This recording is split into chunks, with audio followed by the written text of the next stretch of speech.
भगवान जगन्नाथ की अद्भुत कथा। पुराने समय की बात है। नीलांचल पर्वत पर स्थित पुरी नगरी में भगवान विष्णु के 3 अद्वितीय स्वरूपों जगन्नाथ, बलभद्र और सुभद्रा का निवास था। कहा जाता है कि इन तीनों ने प्रेम, करुणा और त्याग के अद्वितीय संदेश से इस धरती को कृतार्थ किया। अद्भुत प्रकट होने की कथा। कथा कहती है कि एक बार राजा इंद्रद्युम्न ने सपना देखा।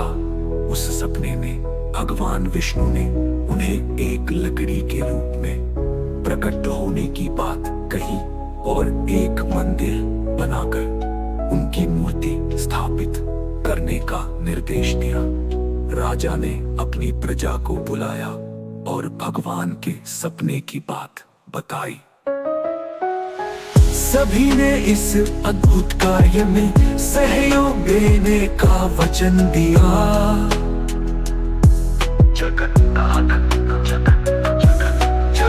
राजा ने समुद्र तट पर भगवान के आदेशानुसार लकड़ी की खोज शुरू की।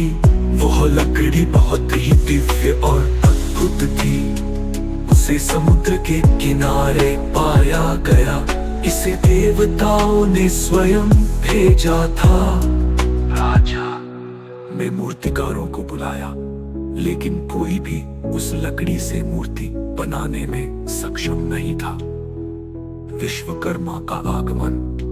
तभी एक बूढ़ा व्यक्ति राजा के पास आया और कहा, मैं इन मूर्तियों को बना सकता हूँ, लेकिन एक शर्त है, मुझे एकांत में काम करने देना होगा और जब तक मूर्तियां पूरी ना हो कोई अंदर नहीं आएगा। राजा ने सहमति दी, लेकिन कई दिनों तक भीतर से कोई आवाज न आने के कारण रानी चिंतित हो गई। उन्होंने दरवाजा खोल दिया। अंदर बूढ़ा व्यक्ति गायब था, लेकिन 3 अधूरी मूर्तियां जगन्नाथ, बलभद्र और सुभद्रा वहां विराजमान थी। भगवान की महिमा।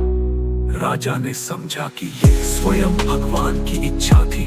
उन्होंने इन मूर्तियों को मंदिर में स्थापित किया।